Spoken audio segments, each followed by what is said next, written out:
Those chains wrapped around Kratos' arms? Everyone thinks they look cool. They kinda do, and don't, because they're handcuffs, prison shackles that happen to have knives attached. And the worst part? He can't take them off. Ever tried to go to a job interview with murder weapons permanently attached to your forearms? Kratos has. Spoiler alert, it doesn't go well. But here's what really keeps people up at night about these things. And trust me, we're going deeper than you think. These blades aren't just cursed weapons. They're a contract, a binding agreement signed in blood, desperation, and the kind of cosmic stupidity that only the Greek gods could engineer. See, Kratos didn't buy these at a weapons shop. He didn't earn them through some noble quest. He made a deal with Ares, the god of war himself. And let me tell you something about making deals with Greek gods. They don't have a customer service department. Picture this. You're Kratos, Spartan general, absolute unit of a warrior. You're losing a battle, badly. Your entire army is about to be slaughtered by barbarians, and you're facing the very real possibility of becoming a historical footnote. So what do? You call customer service. Except instead of getting put on hold for 45 minutes, Ares picks up immediately, because Greek gods are always available when you're about to make a catastrophically bad decision. The deal? Ares gives Kratos the power to win. In exchange, Kratos becomes his servant, forever. Now let's break down this transaction. Kratos traded his eternal soul, his free will, and his entire future for what exactly? The ability to not die that one time? He basically signed a subprime mortgage with his consciousness as collateral. And the worst part? He didn't even read the fine print. But wait, you might say, he got the Blades of Chaos out of it. Magical weapons forged in the depths of Hades. Sure, he also got them literally burned into his flesh. The blades are attached to chains. The chains are seared into his forearms.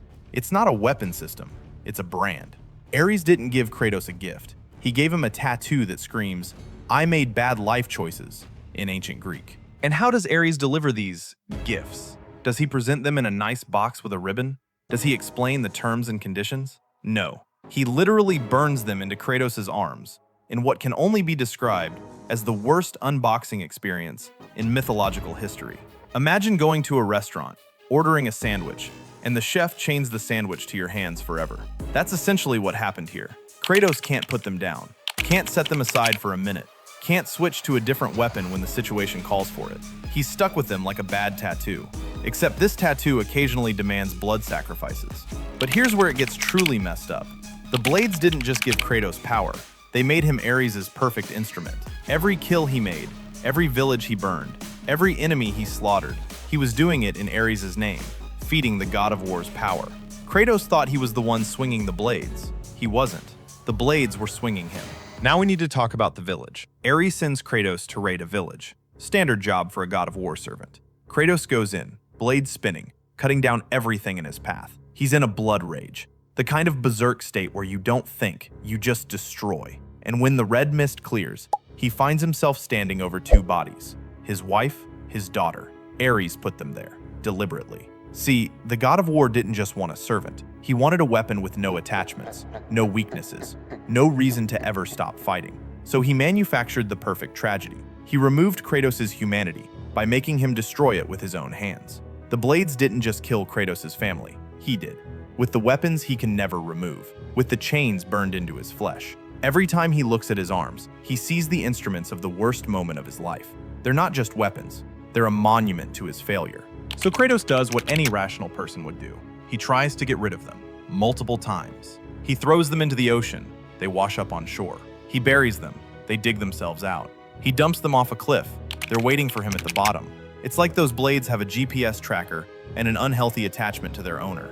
They're the stalker ex-girlfriend of weapons. But there's something even darker going on here. The blades don't just come back because of magic. They come back because they're part of Kratos now. Not physically, metaphorically. He can't escape them because they represent everything he's done, everyone he's killed, every choice he's made since that deal with Ares. You know how people say you can't run from your past? Kratos' past has knives and refuses to stay in the closet. The Oracle even cursed him with the ashes of his family, covering his skin in white ash as a permanent reminder of what he did. So now he's the ghost of Sparta, walking around with pale skin and chains on his arms like some kind of ancient Greek version of Marley's ghost, except he's haunting himself. Greek gods really knew how to pile on the irony. Hey Kratos, we're going to make you immortally famous as the guy who murdered his family. Also, You're going to wear the murder weapons forever. Also, your skin is going to be the color of your guilt. Have a nice eternity. And here's the thing that makes this whole situation cosmically absurd. Kratos kills Ares. He becomes the new god of war. He gets everything he thought he wanted: divine power, immortality, a throne on Olympus. And he's still miserable. Because the blades are still there. The memories are still fresh. Being a god didn't fix anything. It just gave him more power to be tormented with. So what does he do? He tries to kill himself, multiple times. But he's immortal now, so even that doesn't work. The Greek gods invented the concept of, you can't quit, you're fired, and then applied it to existence itself. Zeus, who, by the way, has 500 kids and maintains contact with exactly 0 of them. Zeus decides Kratos is too dangerous and betrays him. Because in Greek mythology, family dinners always end in murder. It's tradition. This sends Kratos on a revenge tour where he systematically murders the entire Greek pantheon. Every god, every titan, every mythological creature in his path. He destroys Olympus. He kills Zeus. He literally ends the Greek world. And through all of it, the blades are there. Not because he wants them, because he can't escape them. He isn't holding the weapon is holding him. Fast forward a few centuries. Kratos has relocated to Norse territory, changed his entire identity, and tried to start over.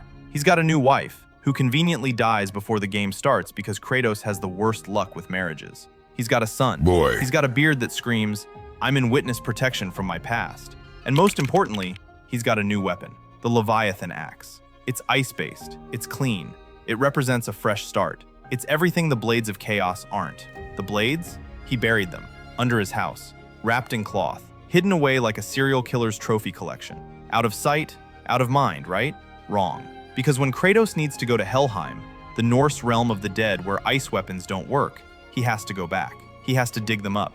He has to wrap those chains around his arms again. And the look on his face when he does it, that's not the face of a man picking up a weapon. That's the face of an addict relapsing. His son Atreus asks him, "Why did you never tell me about these?" Kratos doesn't answer. Because what's he supposed to say? "Son, these are the magical knives I used to murder your step-grandmother and step-aunt when I was working for my abusive boss god. They won't go away. Want to see how they're permanently attached to my arm flesh?" There's no take your kid to work day presentation for that. Here's the thing everyone misses about the Blades of Chaos. They're not cursed because they're evil. They're cursed because they're true. They represent who Kratos really is, underneath all the attempts at redemption. He can grow a beard, move to Norway, learn a new language, and become a father, but those blades are always there, under the floorboards, reminding him that he's still the ghost of Sparta, still the man who burned the world, still the weapon that Ares forged all those centuries ago. Kratos spent an entire game trying to be someone else, trying to teach his son to be better than him, trying to prove that people can change, and then life, or fate, or the gods, or whatever you want to call it, forced him to pick up those blades again.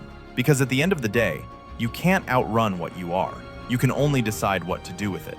The blades are a mirror, and Kratos hates what he sees in them.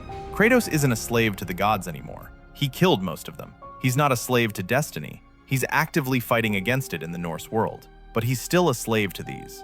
And that's a prison no amount of godhood can break. Don't forget to like and subscribe. I'm Joe, and thanks for watching.